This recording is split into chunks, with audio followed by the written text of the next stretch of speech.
and also Nsem, your quick comment, just one. I mean, some 2 minutes on that, on the city, how your government is managing to ensure say you see the depreciate, a bit me as stabilize it with other foreign currencies. Now, so no, what can you grab? Can you fuel price? No, say I buy no baby taxes. Kakra now. You quite a major issue for discussion this morning. So I won't say playing politics with fuel. No, yeah, it should be situational. Yeah, or mine and pempen so be ni wumu a esese ye de fuel eye politics and pempen so ben any wumu a esese ye to adwim e wo fuel politics ho se wo hwe emri bi atwamu a na ye kan fuel ho asemo a na ye dika esan se na ewiase nyina no o hawo kese bia me hye ye mene a ye twen ho anya den entwa ena me no ka sei so wo hwe on the world marketer fuel prices no e shuti kosoro adentia esan say or how a covid did buy any or how a Russian Ukraine war and so edi aba no ama value chain no ayeden asesa nsakraya ba se ne noma yesi ne ehu si ehu noma e wo Ghana no ana wiase no the whole world and I affected enti say obi beka say the fuel prices are rising now. Enu ti no mampani odwene Ghana ho odwene se sebe esese Ghana ni bie nya somdwie na onya ni giti no man nim eye ne ya se noma ekọ ne ayehuni enu ti ena enche bia no omukohia ya megiri se e kan one of the areas aya be di hu nkomo yie na ya bie mu ya magana fo ate anamo mampani etu efa ye nkane asem ho efa ye fuel sem ho efa ye school sem ho efa economy in general ho amobi arrested the mind say ampa omampani ba say obesom yen na ye yedie ni asomdwe nti ene ani genti ene ho anamu bi omampani ni to bia no otu se Ghana ni bia benya asomdwe no atena na fuel de se ne wahu America aya na obi se me mfa ye ho toto America menua se me kwaye wa ha benkum so fam ha na so kwaye woni mfa so fa ha na oba so no enso kwaye ewo baabi owe a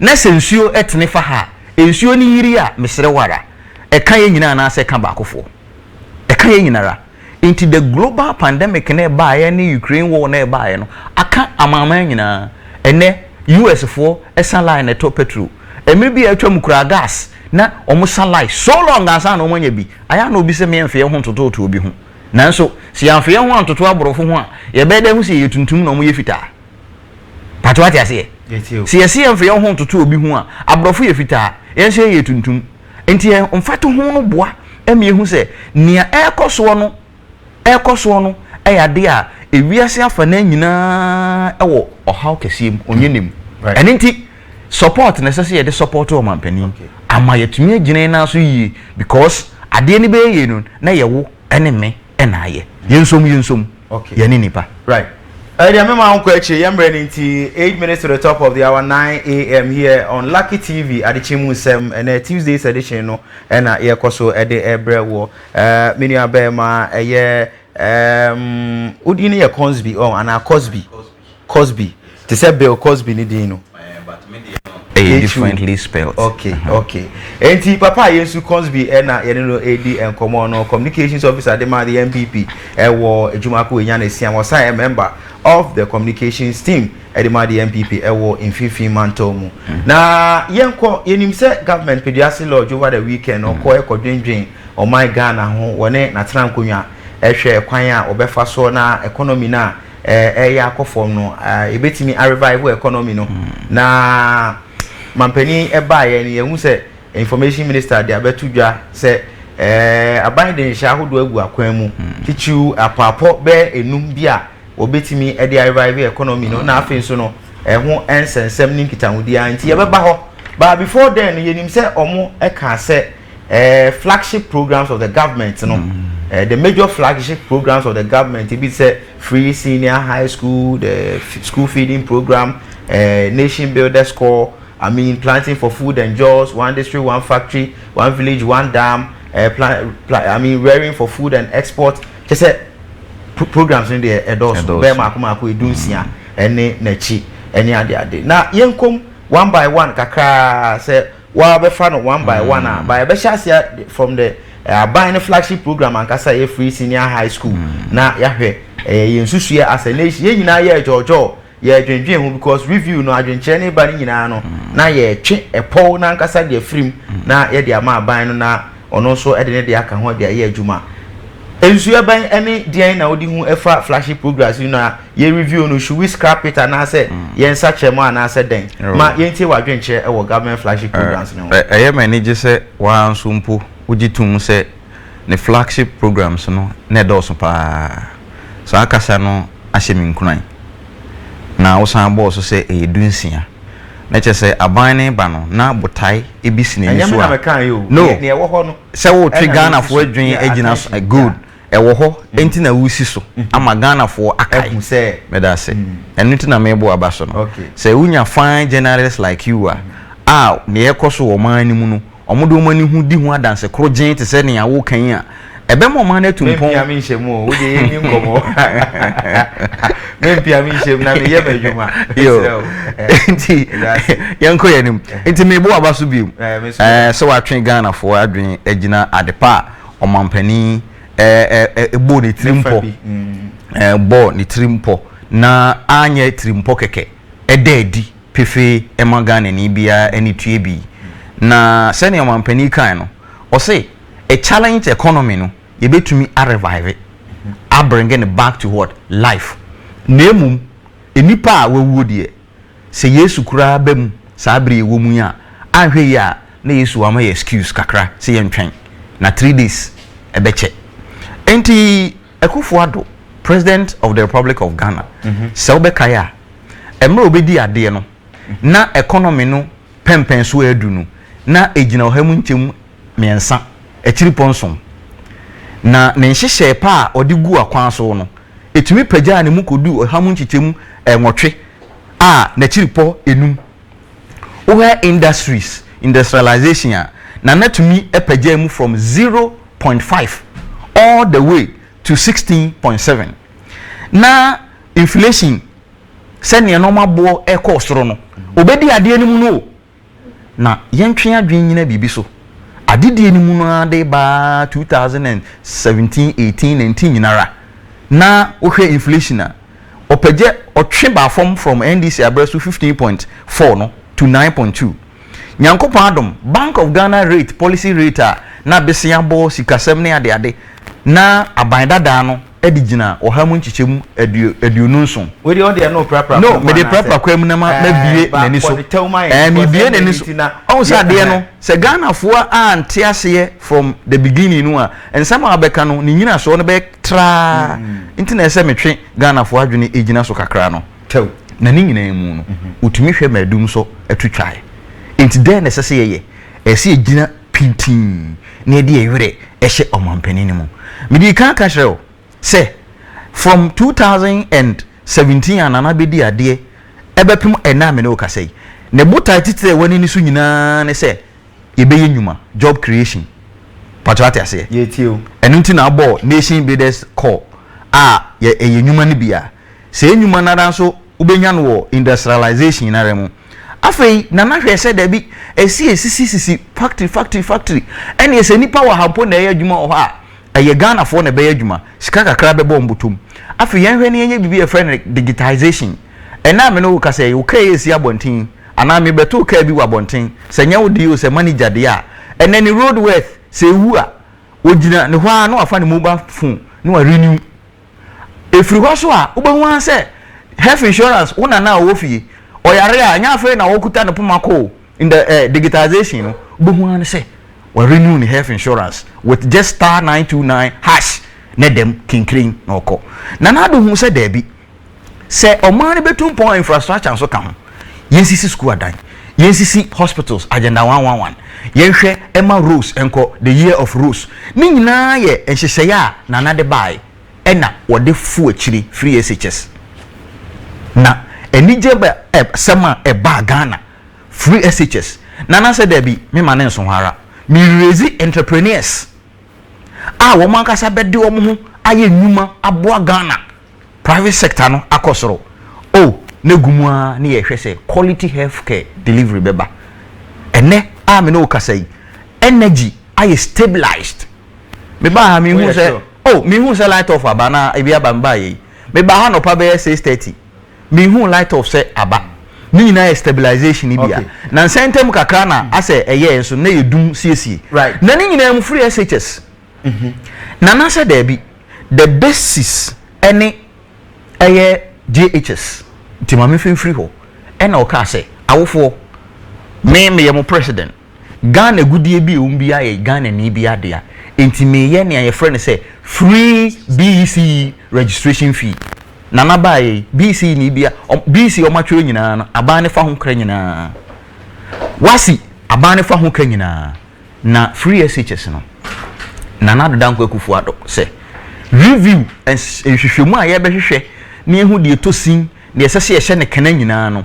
all the flagship policies are 16 and above ni nyina na ye hwe say we will protect it. Okay mama wa bam na ya akɔhwɛ free senior high school no ne fa bi a ususu se wo se ye review no ye hwɛ ne ma government eketa for free textbooks or tuition library fees ene omaduane a omudie ene che se ne yeke ka ho a ema make a free senior high school no na school so omoye involved category A category B category Z all the categories where you feel say maybe parts of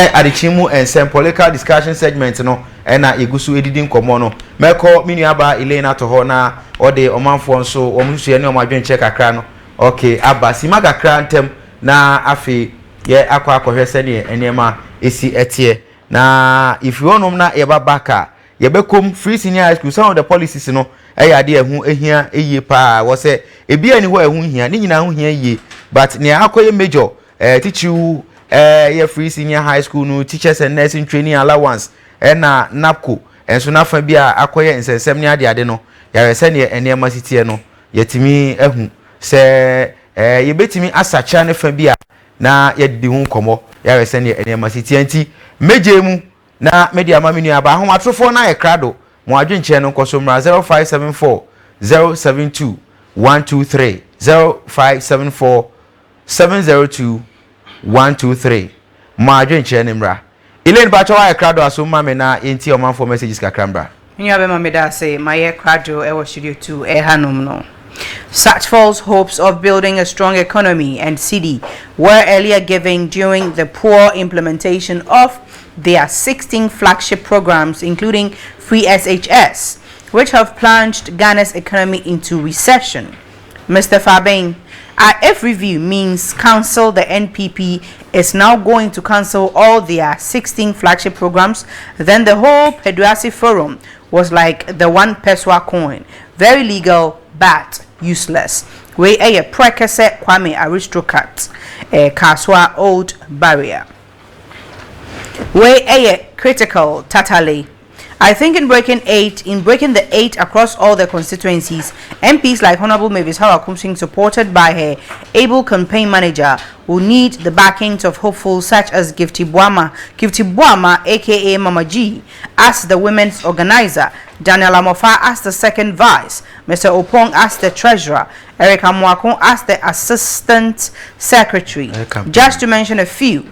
His Excellency President Nana Addo Dankwa Akufo-Addo is leaving no stone unturned to solve all challenges confronting the nation. I am Joe, listening or watching you from Bremain Esikuma. Kudos to Mr. Ayensu Koshbi. In fact, Atuforsen has taken AEE constituency for granted too much. We only see him when elections is approaching. He deceived us in 2020 by dashing out 100 Ghana cedi to every voter. By 2024, we will wise up. Greetings to Honorable Ransford Nyako and Dr. Rashid Kwesi Etuafo. Good morning, sir. I am Solomon from Bono Ahafo. I wanted to be reporting for your station. Please, can someone send me your news editor's contact? Okay, you will get it. You can speak to him very soon. Thank you. Mr. Schiffman Atonsu Kumase, I am expecting to see Parliament to also cut down its expenditure, like how the executive has done so that we can all help sustain the economy in these difficult times. Ghana is working again, so we should all be supportive. Regards to the finest Gihok Echo, Honorable Maxwell Kofi Juma, Bibia Beye fine. Tete from Sunyani, anybody can and anybody has the right to criticize, but we expected a man who has been a vice president, head of the NDC's economic management team, and subsequently president, and insistently bidding to become president again, to offer tangible alternatives capable of feasibility testing instead of just criticisms. My regards to Mr. Henry Opong, incoming Bono MPP Regional Second Vice Chairman, hopeful. Tete from Sunyani. I remember JDM spoke about review of SHS, but the NPP said it means to cancel it. So does this review means the same? In Shraba Kwesi, Upper East. We my final message. You been so good so type inti omode eba me de eba be somu. Many oti somu our studio one. Right, mama, now I say papa Elena to say all the messages no ede abre and then pay. You can keep your messages coming on 0574 702 123 0574 702 123 na yetimi akenkan amount ewo emre pem. Mama fa akwanya so na menka wo say yabedwani bako oka ho aba kan set Saba Banini sewonu is a deputy constituency treasurer edema ewutu senya East constituency ewo mfimfin emantemu na ese kasoa ne mpontemu se uwe echichi na yeka ewutu senya East constituency eno kasoa ene ne mpontemu nti ya na mwahye nso ama ya no pay ono so aba kansa wa no se seto mamu akwaba minya yeja na wapo mti sende o twedi ampo de ache say etimi anya bi edi etu ana mo abade na twedi ampo na say etie for be chene BBC kakra ntina me no problem yeah that's it for making time all do say him say my schedule say a bit tight answer na me ba so no na me nuas ano egu asem so ntino mame emusa constituency na esiti answer na ese me ba na wabam efieti say constituency ti say constituency no boko okay. I think michia NDC for mo hwe nyina na over the weekend no your friend is in retreat your various branch chairman no okay. Na ye de niam gu akwam ni ahokeka ni niam bia wo say itimi de momo so that going forward na partner benya ne fapem na you could see the enthusiasm all the various branch chairmen ma your various branches ne gina no e de by other party stakeholders so e betwe mu ma ye omo goodwill yesusu na ye gidie wo nyame mu say with all these things in place any other measures are banam kaswa NDC ye be fire into reorganization ye tight yes you also allow breaking the 8 no breaking the 8 the see amount for minimum no baby edri obi eni obe break 8 no obi eni ho members of the MPP even at the cabinet level they know they cannot break the 8 okay per view no they know they cannot do that okay they know right mama na say na senior medical aka na papa Consby enso communications director edema the MPP ewo Jumako enya ne siamo no na eguso ni di nkomo no nua obeto aso ama na wano wa asem so me say free senior high school policy no passa was a review na ye kan bi edifa eniema aban no afa ho eka enkwala ni feeding omu tuition baby a omu beda omu textbooks any library fees nene ekeke kan ho enyina reviewing these flagship programs no touching on your friend is in free senior high school first no you have the next 8 minutes to deal with that na boboso am with other flagship programs quickly na manu so na say you can review ye hwedi ba o kasa asem e bedroom campaign so bi no se me ne ugina ho na mi ka asem bia ye behwe sasem yi ne o kan obi e fata se odo na free na no ba ana se enye ono na sese ka o kan na nana adodan kwa akufu ado does not review to cancel. Yenya amampani bi a ni review e kyerɛ sɛ cancellation. Meanwhile ko brofo nkyerɛ asɛ mu a review enye say ebia after reviewing it no say ehu hia say eye cancel that.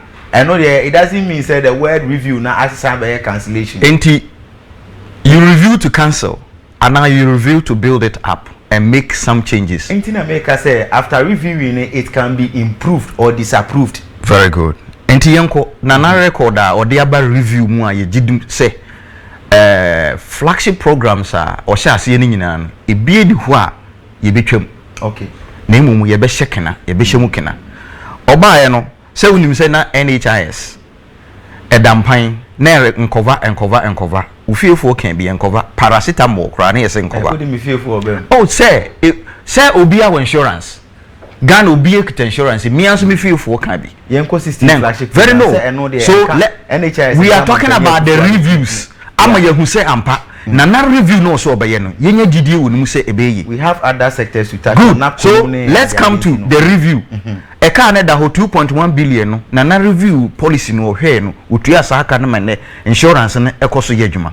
Review ba ko na etumi ye ne say obehwe ama acquisition of passport and ako online. Oh na me say oba because of time nti no. Very good. Ba nyabotre that's why we are review education system no service. Emu say review no ebeboa ama allowances a na etuama nurses ene teacher for no ebeboa eho no hu say there be Ghana for dodo na no teacher and nurse in training allowances. Yes, or review no ene hu say eho behia nti won san famra eno kra ye part of ne bosha or de share na de ba ne mu nti otena se no hu say there be free senior high school no beboa ama Ghana for ho henha won. Isan say there are talented people hidden in the villages, we do not know them because of financial constraint. Nti ama se omo beba bontene ama yehu magana fapem no omo so abeso mudi ya build no na aye problematic to them. Nti nana the free SHS buy. In fact, onya cabinet minister advises omo boama policy ni yetumi roll out. Na dodo na e ka se nana hyase entem dodo in 2017, but na a part of his priorities ntino o hyase. Minua ye share project na se no wa wani tua se bibia ne namu enkora enya school uniforms ahodo be se 9 omuntu akapreba textbooks are enkora UC ni nyina aye free baby ombeda aye free na ye ka review no na ye ntwen adwen nyina bibi so se emre bi twamu a na amampani bi so e de progressively free senior high school baya na sa amre nu no na everyday student bia na ba ni tua 38 Ghana cedis mano as in fees. Sa 38 Ghana cedis no ebeda ampa me yentuaka for 2 years in arrears. Aba foforo ne ba na obetuae. Nti na be review ohun so the free SHS ne ba ebeye no ne fapem nyina ne se Ghana ni bie nko school a wontuaka preba. Ema koso bedu se akora bedidi empre miensa anopa ewia enwumre edaban ne so. Obi o free fee ebe school no san akofie no a oye day student ye be kan sa no abano man aduane one hot meal every afternoon hot meal e koso sisi amene o ka say it is still rolling a teacher for na omo secondary schools a sebe kane no na ye ntumi ma won aduane ni no aban de omo factory e ma na e ma omo aduane kane no a na nkora ni tua school fees ni kra no there were shortages of food in our secondary schools, supplies seized ene abana de kakra o share programmers and neighbor. Na me to me and my personal opinion on this say abano ebeyi bibia free mu no Ghana ni bi anim say free SHS na beboa ene won mo universities eno mpo ni asan so ahwe say ombenya guarantor free loans at their school say yeyi bibi free mu a ebe hadwen ba se ko ba se aban no review the free SHS policy a Ghana ni bia beti aban na sese the current situation ya yehu mu no ese fata say bi aban be A ana B okay ana beti so ana beti free tuition free admission free library fees. You say utility fees, boarding, meals, near the idea. And if I now you say free textbooks, no near the idea. You say the past questions and so about free at the more Nina no. Osha Nina, what's say maintaining no. Very good. For me, say a home any or say be maintaining, say maintaining. Say the home in you have to admit, say, and untina. Because of economic hardships, Nintina area say, beat me a review next car, yes, spending it, Timia Kakra, so economy Nasia. Looking at this, no free textbooks, no science center fees, ICT win, I didn't know. There in a say, was in Caribbean, a free Kakra. Bema free SHS na ne Faaben said, e be yi ahokyere free Ghana for so, anamboa. Awofo a sebe kane no, na ebe den, so betumi atua school fees amamo mako. Awofo asebe kane na kombe mumma etumi ada boarding house. Awofo asebe kane na kombe mumma daily chop money ana pocket money ako school. Eno saa hokyere no na free SHS buy say be ye free ho. Sisi amene ka say the global crisis a ekoso no ama oman bia hokyere kakra ye den abem. Enti me no to me aban no etumi sustain no provide all aspect of the free SHS ne the boa Ghana for Senate na without ensuring say be a categories of schools and parents who can afford paying for their awards fees near the adeno. Wouldn't say such a wrap up on that now. Topical issue ma opposition political party members be impo suggest say Ghana for sikafo ye mesikafo ni ntua omoma fees na sebe ya yehu say ye ni bi no Yema abanya den enso yemfe. Other Ghanaians. Good, other Ghanaians. But I include myself because I have people who are in the free SHS. Se koba se aban fufuro bi ba na obetu egu a ebe kame. Anyini nua eyem ofase. Anyem ofase otimi krom. What you say? Tie nyina no free SHS ne koso a ebe boa. Na de na meka ade atwa finally ne se. Oman bi afa pemu gina school sam so. Enunti na nanado epre ne nimu fifure say free SHS ne yempo wo de beba. No matter the opposition that came around it or sinkete edibesi ye ti Ghana for momyemwa na enkyere ya adwene kwan a ye nyina efa so ye na ebeboa ama free SHS no akoso ato aso ama produce more graduate a oman dachi yebetumi egene na so yi. Right. Mame nas papa say MD kan ye no yeguso atwen komo set se wonu ba nini e wo hanum sei na government flagship programs, about 16 of them I ever say you be review. We have touched on the free senior high school. You said NABCO or school feeding, nursing teacher training allowance, one district, one factory, one village, one dam near the idea. Making all the 16 flagship programs. But I touch it first on the free senior high school. No, who was suggestions Kakra? Say if it should be reviewed there, nafa saying how can we do it as a nation?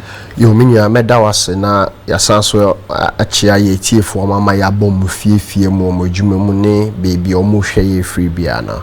I believe say the MPP government led by Nanado from the first day now have been bereft of knowledge and ideas to manage this country.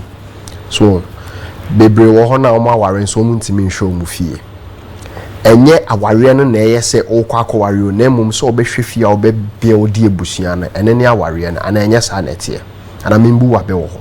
Oh, ahwefo na ehwe onti wo na obu o mo be media in governance representing them in governance no enye anu toboy ene ye de ya aman no agro no ene form ane ntina make asa. You see in every governance and in every jurisdiction no say be ye programmer, we have something we call pilot or pilot program no.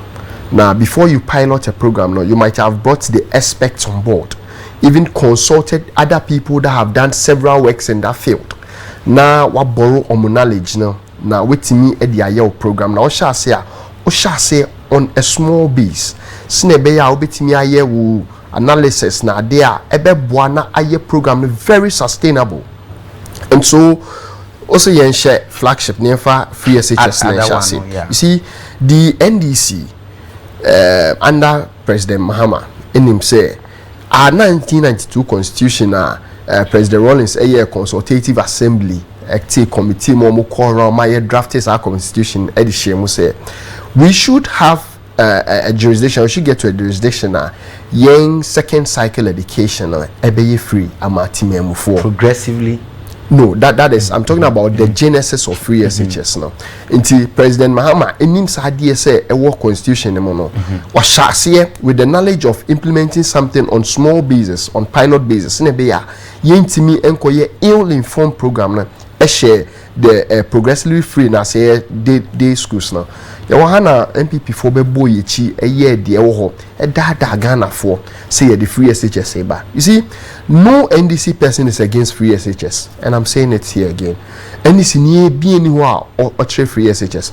What we were trying to caution the MPP government and say, Nyama ebema program ne yebe sustaining na ene na na do me cancer so obe cancer no muma yenfa sa nyama no nto akwemu. Abaye ntie e de popular policy no sesa ye nkofo ni di guma baby anon betina position ade na bi ni ho.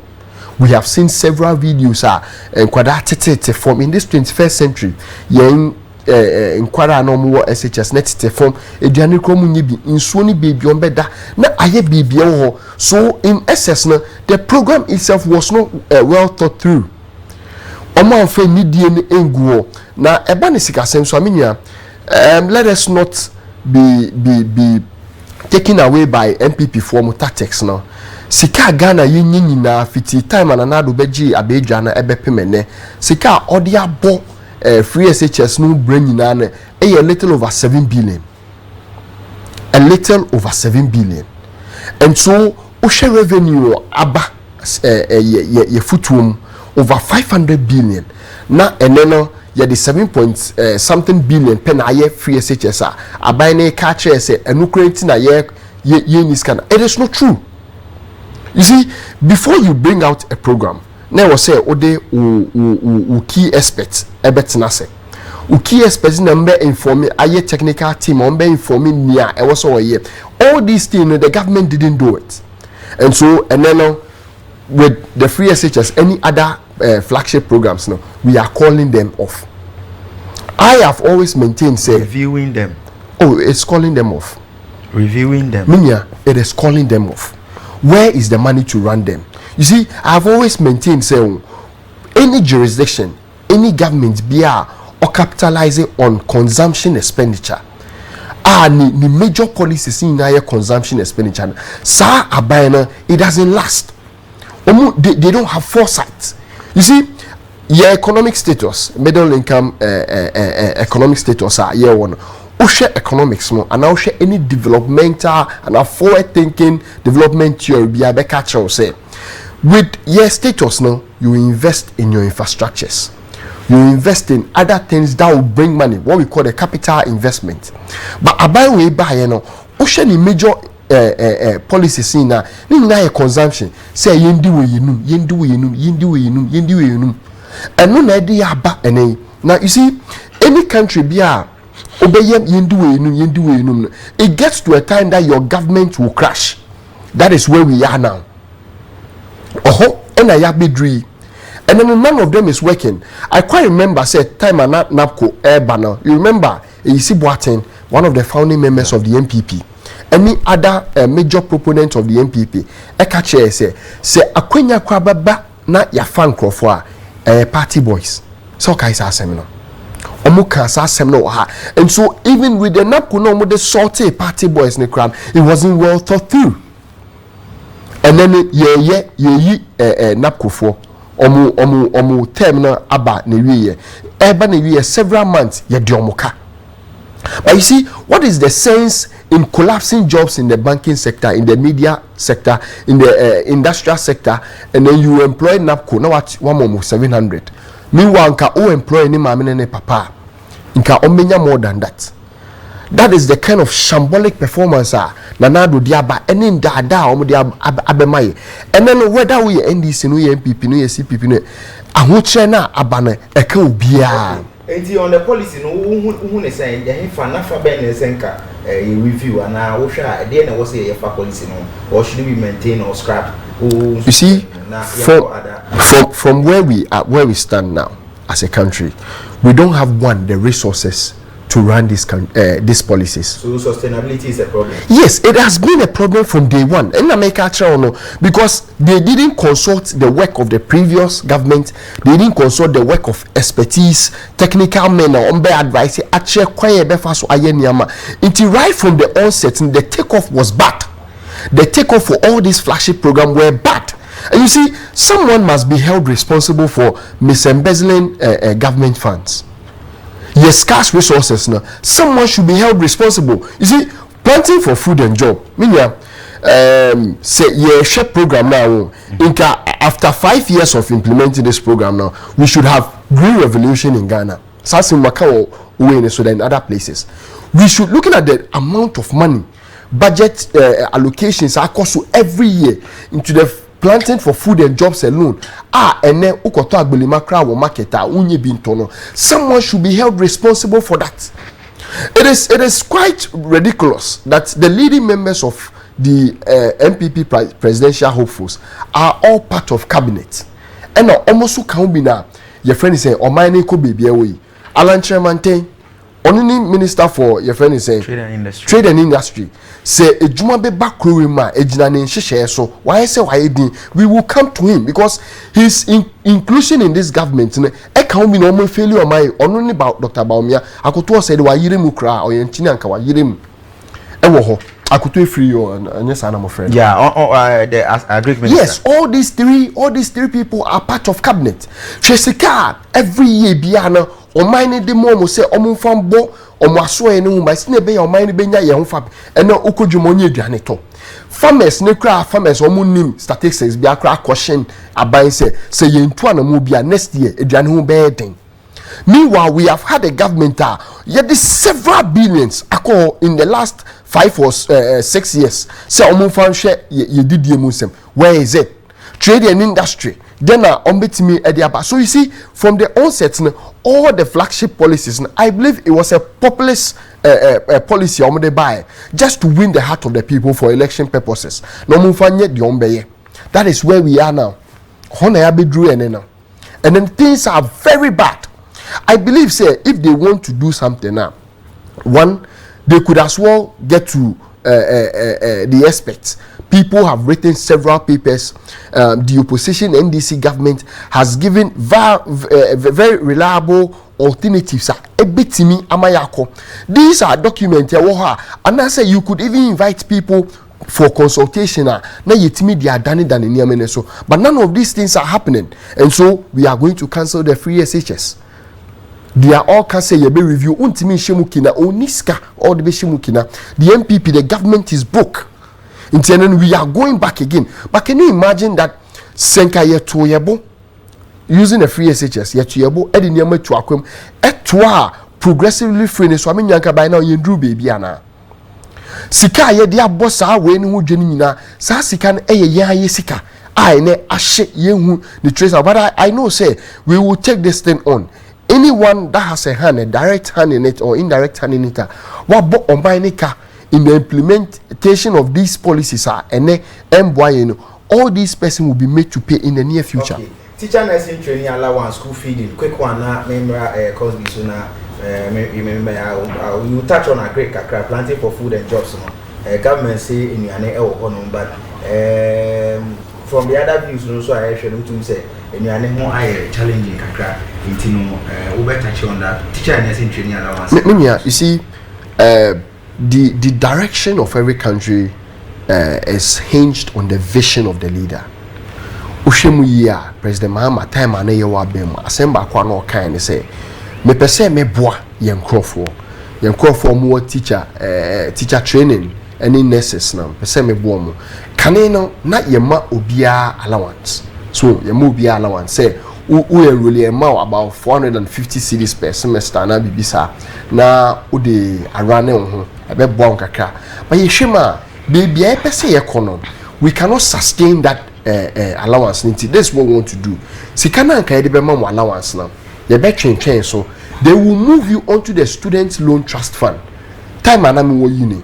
I held one position and I'm a facilitating student a person munya student loan trust fund me myself the man jebe but me facilitate process ni ma omo person mo jebe se na be ya ye be sustain omo e wo campus na dia ye de mo allowance na ye fancy infrastructure wo teacher training na ye de be si biaya uwi a oba no abeye adwuma obenyisika se wo teacher training so a ye de sa allowances na BCC hospital bebrea muba you don't need to come and stay home for several years. Unye free school ni ma na wako na uye juma. But you see, you do sa policy ibe tu other jurisdictions, other civilized jurisdictions. Sa ne ye.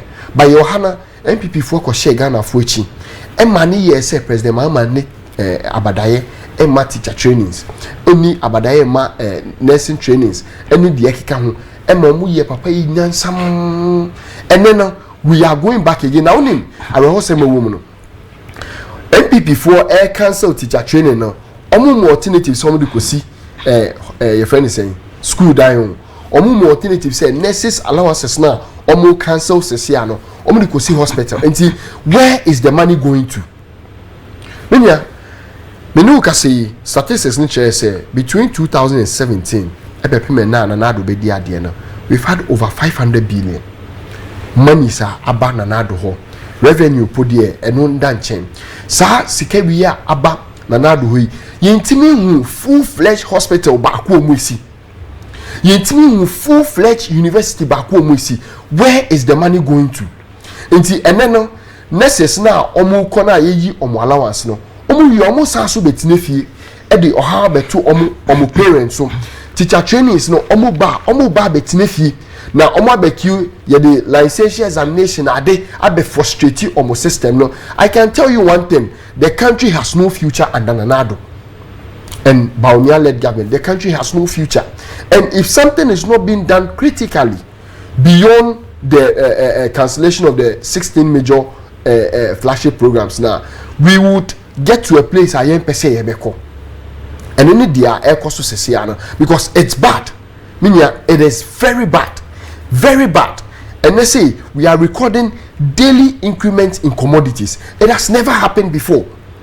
It has never happened before. The value of the Ghana cedi is continually, decreasing against the major trading currencies, and no one seems to care about anything.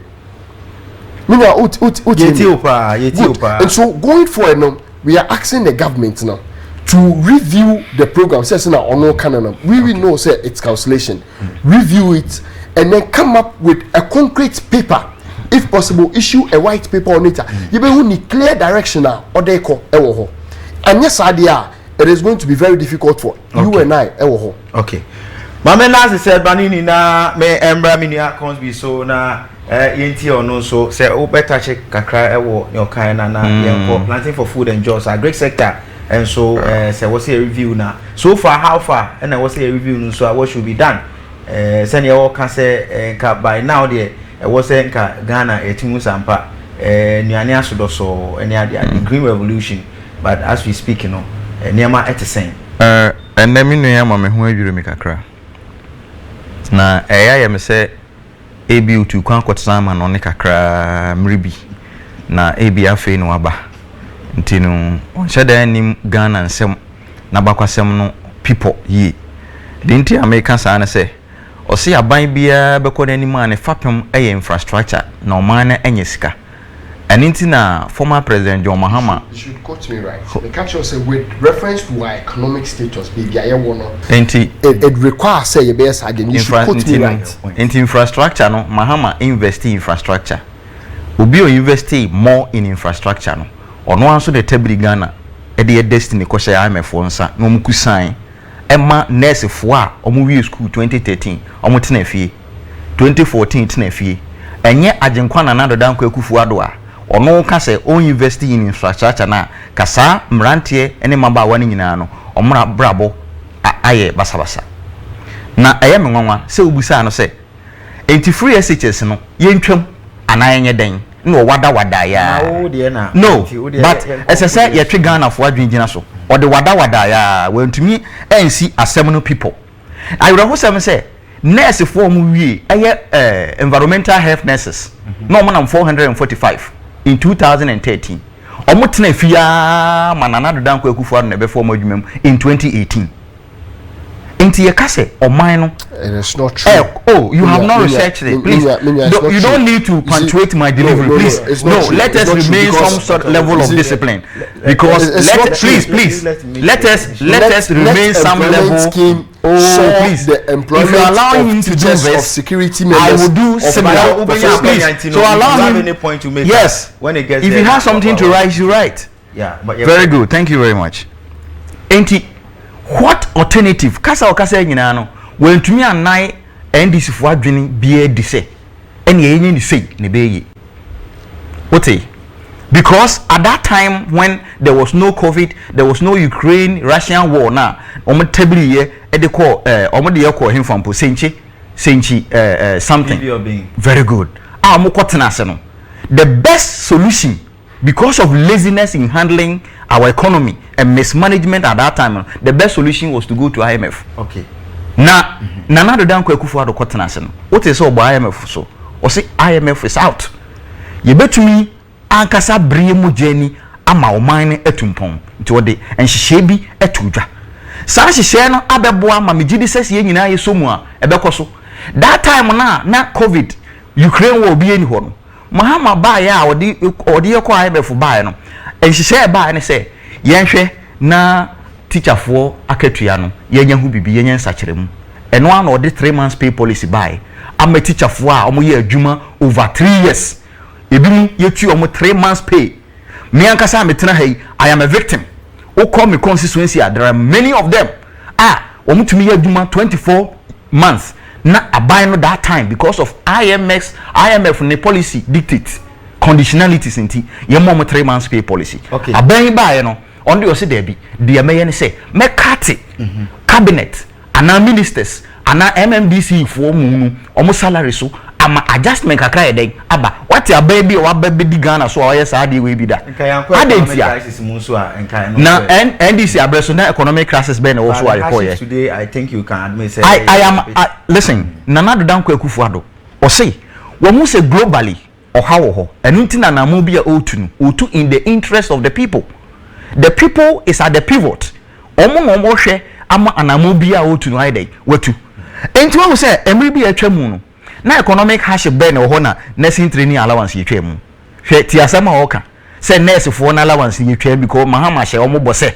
odi besi nurse for hospital amom no ba be yadwuma saa dan na otete say sika na one fancy no den ena osi no hold it please so like please so if say osisi adan parampara adan na nurse for betri fi a omu charge adwo say yem form adwuma yem ko PFJ no so planting food and jobs so quick one that is beautiful but what we say o sum up on that no enipa obi obeba ha bia no aya moma yentunefo say Ghana and records wo ho eye manage so ye deputy financial treasurer a record there e ba the record keeping a say oye number 1 no kasaso a he should be factually accurate. Okay, so on it very good it issues are here discussing no Nana Dodan Akufo-Addo ne ba obaye mama sisu dua bim say free SHS on case utwam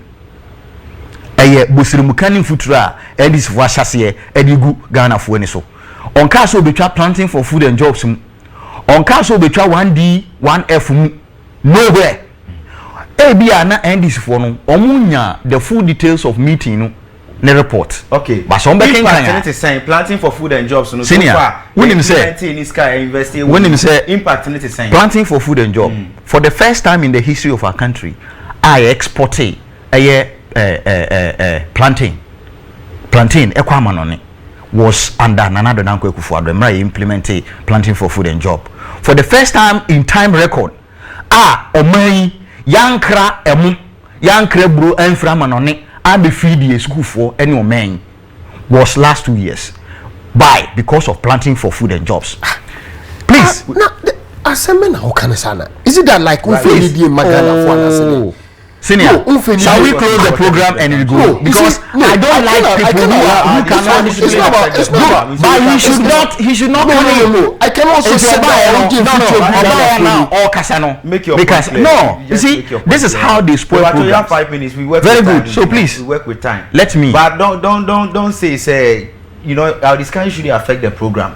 Please. This is panel discussion. Advise him that what he's saying is wrong. What he's doing is also wrong. You can't say we should close the program. But why would he do that? You understand? Why would he do that? You know, when I pitches him, then he comes to react. No, jot down your point if you can, please. Please, if you have any point to make, go ahead. Just rebut it. Put your points down. But you see, for the first time in time record, Oman Accra emu ebru. Aye nyina edi hu adanse se emre bi atwa mu no na emo ene ebro ene de keka ho no ebo man yi kapa because ni na importation na I will hope bi seminar can say we are on consumer expenditure. We are not producing today. I can tell you that this government has done so very well planting for food and jobs ene oman edi the rice ye packaging kama. Are you not aware? Say ene Ghana for any J may produce in Ghana rice even over that of the foreign countries eba. And now me no ka say uko dwom now say aduane eniwa. What is the reason? Uko edwom ben okoya we hu aduane. Edwaben which market ene wanko. So oka say bia okọ market ho no aduane ne de wo ho na emu wono ankasa ne botomu wode beyi ataduane no ene hande a fine, that is fair.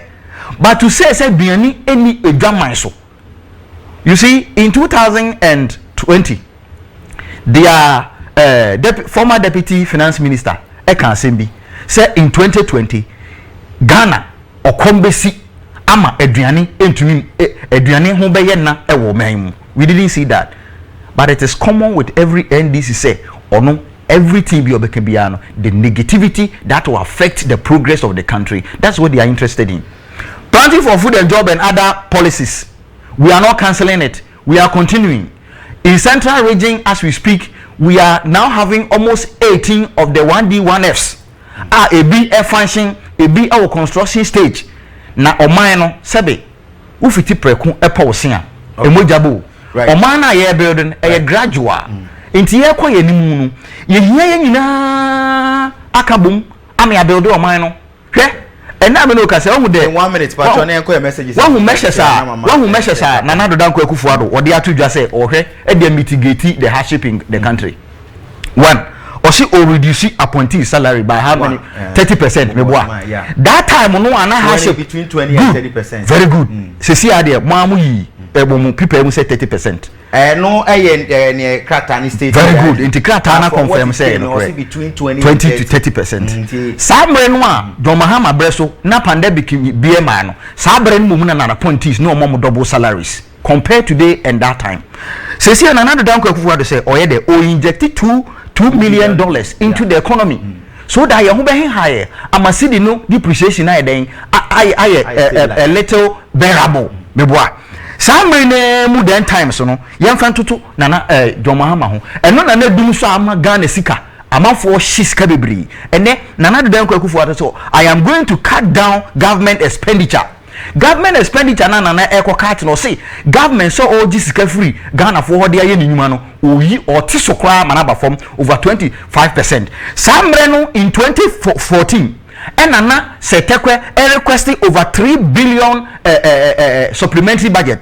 2015 on requesting over 865 million supplementary budget. Emra ne mo edi no Samre 2016 na setekwe requesting 50 billion supplementary budget to omajuma ene na nadu danko akufuado hwede o ye de bo oman na de ye medempo ni say o say finally good o say ohwe ama ye reopen our borders enye obi na share no o say we are working with health experts a omunumude so man be koye ebede nchia ni nyina ejina omo so nti covid no nti yenhwe na yen relax the protocols no kakran right. And now no ka say Nyankopon ya dom na all the other borders no you relax ne kakra na ebiebia. You see that things will take shape. Okay.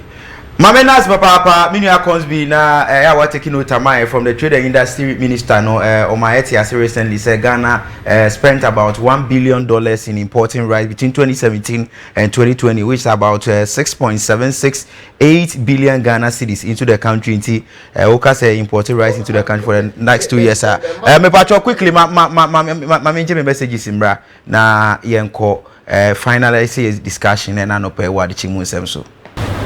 GM host, please let the NPP rep tell us what JDM said he was reviewing but ended up concealing it. They sound very hollow.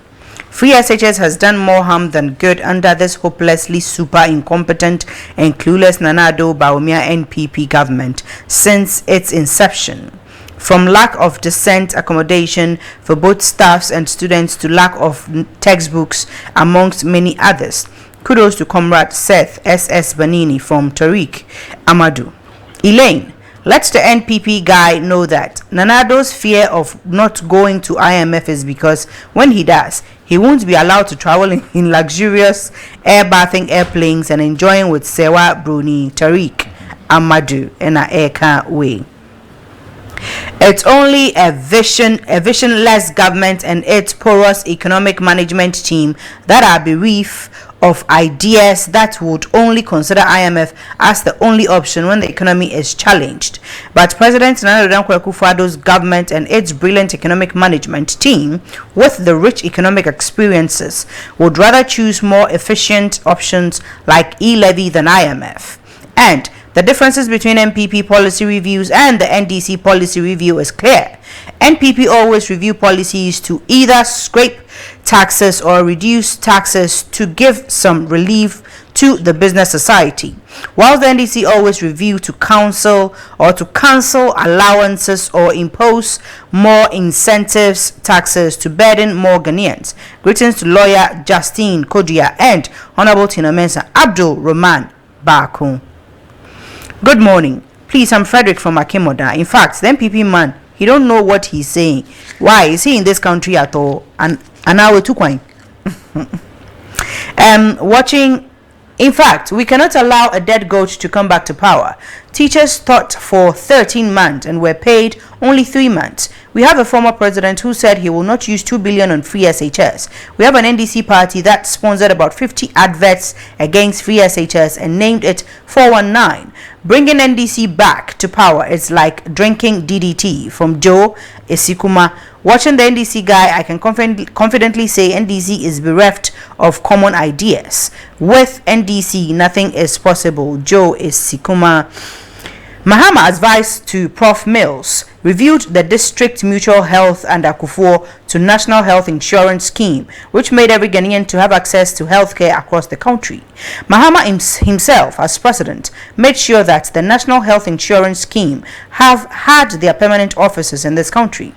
It is not prudent for a student who attends JHS at Ghana International School in Accra and a JHS student at Gomwa and Onyadze to have free SHS. We should continue with more of the community day SHS, which was done by visionary Mahama, where Prekese Kwame, aristocrat.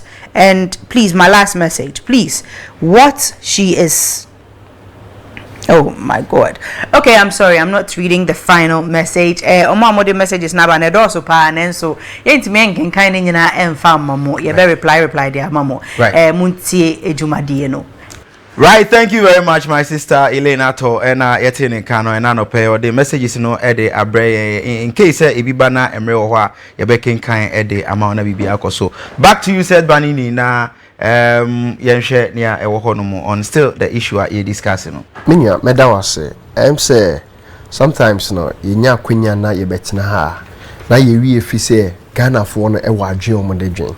See baby I be dru na so kai se na nado me de bia me catch you say ye amanyosem agina bohye so dia wo be catch na meto aba ma na nado catch say ye man kwan na oba yen futu no man futu no be boho ban eme wan say menyu etia say ebi ani die no mfamma ye ahwefo anase nim no nima and ye be chene kakra. You see, every year there is budgetary allocation to key government sectors, key arms of government.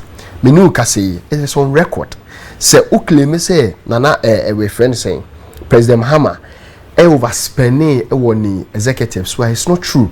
All the budgetary allocation yedi ama aban biaba 2012 ebe pime na me no kasa budgetary allocation ekwa aban kesie mu no President Mahama dia na edoso kra na enso nanado dia ewo form. You see, Nanado, I overspending. Oh, please. No, if you just oppose, is he feeling that it is very ugly now? I know where you want to come from. You see, when you just oppose the expenditure of Mahama, no, so what the Mahama do what do you see? Listen to what I'm saying, Michelle. You can jot a point if you have a point there. It do so not wakasa. Thank you very much for understanding. Going to the specifics. In any case, President Mahama was just using less than 500 presidential staffers. We were told by Nanado, say less than 500 presidential staffers now a door. Set a brief one on that. I want to let my friend understand the expenditure in a bank and then causing so much. It's not part of our discussion. No. Government is claiming say yembo same manner because we're reducing executive money by 30%. So which you feel saying it true? How can it be saying it true? Relax. Any other I'm okay with the point. You'll be okay, but that will not be fine to. Yes, and I'm about to say, if you come to increase executive expenditure by 70%, then you turn around and come and reduce it by 30%. He's not being fair. He's not being fair with Ghanaians. The Nanado government has done. He's simply not being fair with Ghanaians. Me say Ghana has not been importing stuff. But look at how much Kufuor bought. But you can't be speaking on Ghana. See, on Ghana web. Reason I make her say Ghana phone any. On Ghana web, Oko publications December 2021. December hona. I catch you. We are importing both rice and cassava. Che, That was a probable lie. Please.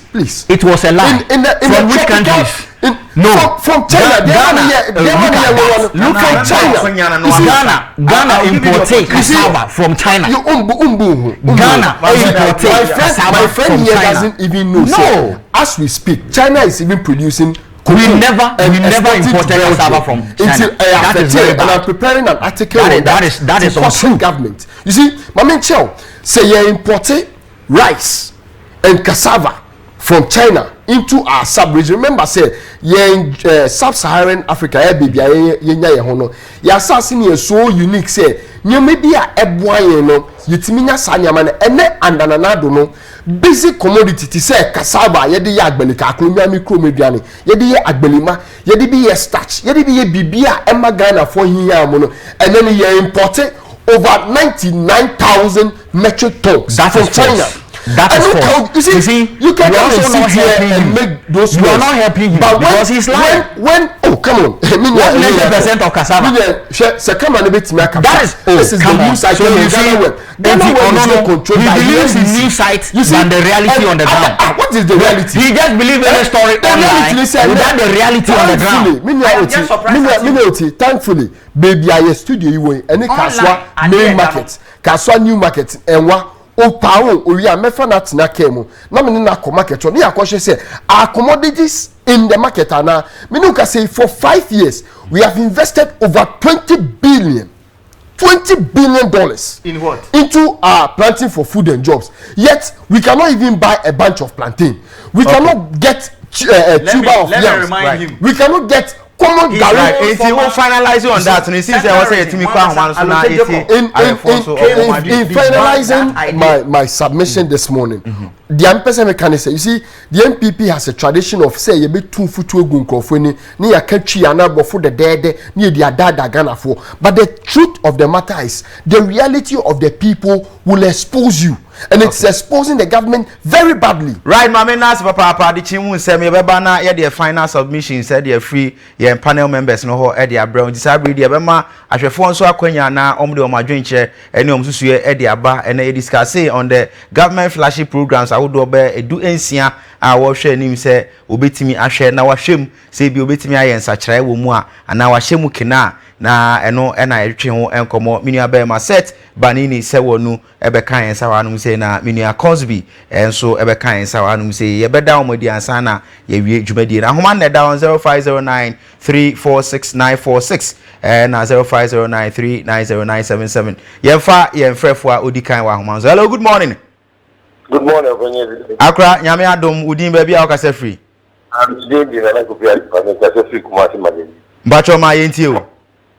Me pacho company komo mu na me ka kra po. E kwan da o. MPP for we be na wo ka MPP a wo ka amaya sama. Ya won fare ara. Ada won tin de Ghana for no. Ya be ye be cho wa tin bi. Fata.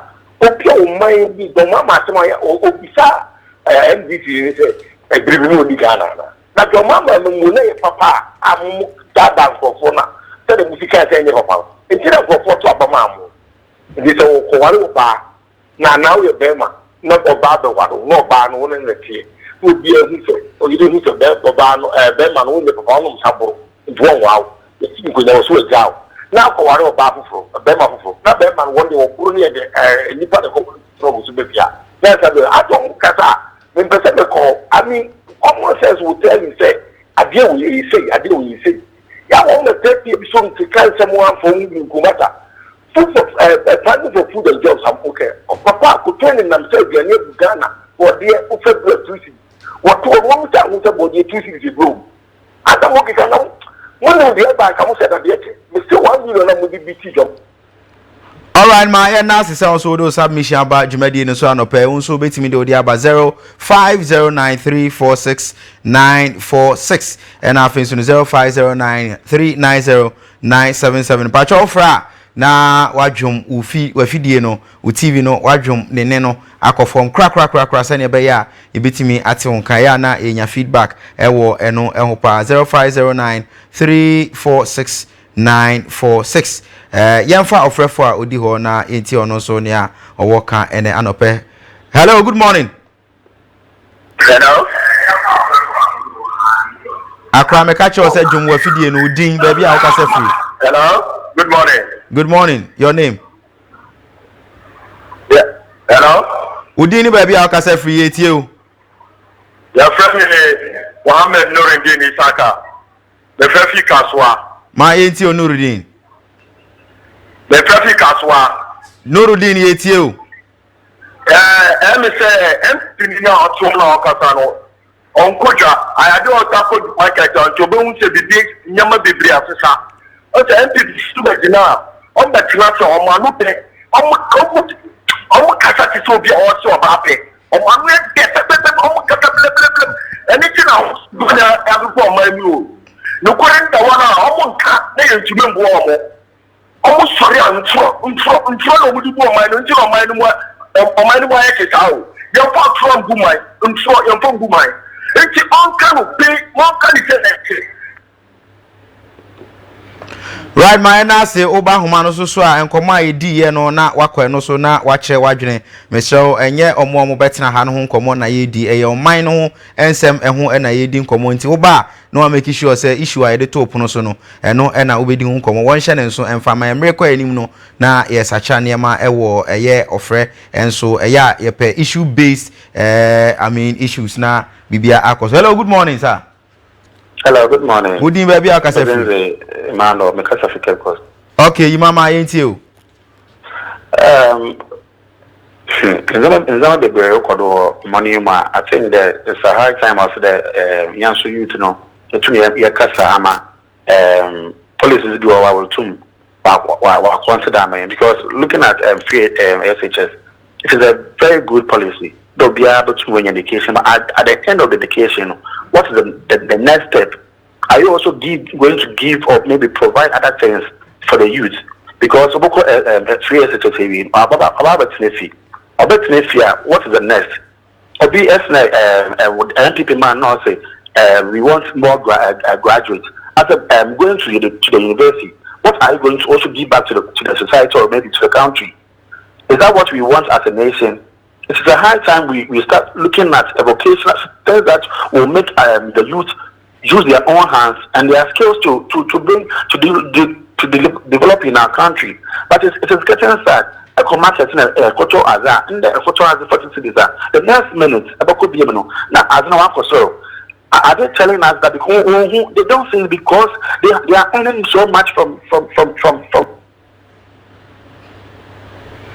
All right, thank you very much for your submission. Adekye3 Nsem na uguso ehwe na ye fa phone kakra kan na ya prapra eche last caller ewo mu a ma yenso ni mu na yemfa enkitaudie no emra na wieye ewo ahanum 050 hello, good morning. Hello, good morning. Me ba cho yete onka bie onene kakra ma good morning. Right, let me say on tea and can ewo ahanum say intino yabehwe na yaboaboa no ye de ye phone segment no SC ewo hanum say na hello, good morning. Hello, good morning. Oti yanka udini we bia akase free.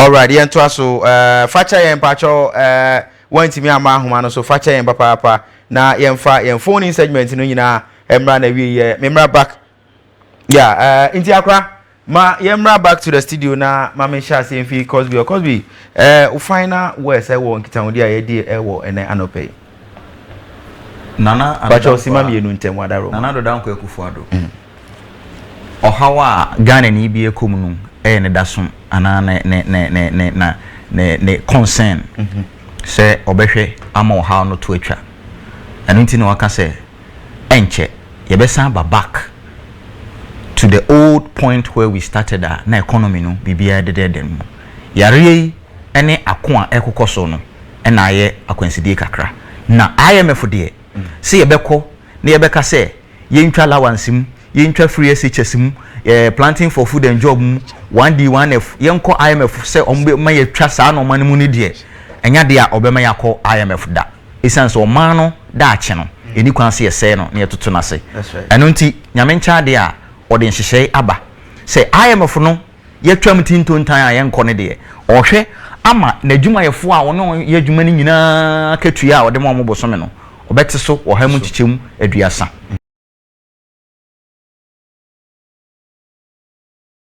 boa build the economy okay o se wo hwe biem se nyankopon yadom a ode sika ebe share economy ni $2 million ama Ghana afa ne ntam papa heden efra opportunity wo bi ka che Ghana fo a ne nyina mu no kire se omampani wadwenpa ede ma oma no enye te se ne NDC fo pentini no na ye nyina ye mom na se ye wadwenkyire bi a ebebo oma na kọ nanimu a me behave te se NDC fo a ombeba be kasa tra no mu ni alternative to offer na emu se ye wadwenkyire bi a ye nkyere ya dwen okay omampani aye listening father oyobi otie Ghana fo asem obetie na ne ye pese ekọ no wahwe no de atokwam amayama Ghana se esini kwan so ne fa ne ntama pefefra menya sumudwe anya nije nso benya sumudwe anya nije papa ayensu Cosby ena yete ne kan mame ena na se papa menu asset se wonu banini ma yenti ona fa finance of vision bre anope menu anope miraho because we analysis na do bedi ade na 550 billion ena abane ho sika orches odi aye den na ye 42 billion just 42 billion 500 billion na kana ewo he and nunti na ema o say o kasa na ma edin o say you see I'm not too surprised say obetina you have not been able to speak to one bit of fact so me ni o kasa say 500 billion ewo he akwahyehyehye ankuna sector by sector yes okay. I mean from 2017 by now no sector by sector from 2017 to now 500 billion and aba omampeni as revenue. If you don't know this, you don't even qualify to be a party spokesperson. The point is that we are come on. Okay. What will final submission? Papa, wadaro money making final submission. You are damo this maybe the time never catch the party hierarchy that if he as a communicator doesn't know say 2017 ebe pemene revenue that has come to the Nanado government is 550 billion. He doesn't even qualify to speak for the party in the first place because he's almost becoming a final message to my final message me say Sa sika we no over 500 billion na yentimi account for no. Where are the monies? Okay. Reason why Ghana for ene ya ho train ene whether we like it or not, the government will be going to the IMF. Whether we like it or not. You see what Ghanaians all right. Me come na me face. Omo the COVID se no. Uno yeri koda kra na be ka che se COVID ntumi fa oyerinda. Mama na se papa me nuanu ma mo be kan yen sa na no pe set Saba Banini se wonu deputy treasurer for the NDC ewo ewutisenya East constituency and anope ono and be represented the National Democratic Congress and yenu abema papa Ayensu Cosby and so be represented the New Patriotic Party and he's the communications officer at the moment for Ejumaku Enyanesiam, I beg your pardon, in the Central Region, a member of the communication team for the MPP, was Central Region, or also Ena Ebeka and Sa and Anopema Edigo. Gentlemen, thank you very much for coming, and thanks very much for your submission. Mode Eba Jumedian Swa, the Nsem, Ewo Lucky TV, Enchia Enkoma, Honorable Justina Marigo, that's an Central Regional Minister, and I think so no, Ubibia Ushe, Nano Pe, Yamin Shao, na on to Kwanem, Oma Bibia, we don't sabi somno. Ye mi amidi jumedi hu chiamidi edioti Faaben Kakra mini minu aba ile nato na yede jumedi yede bre wo som e wo studio 2 na yabo ene jumedi tofa.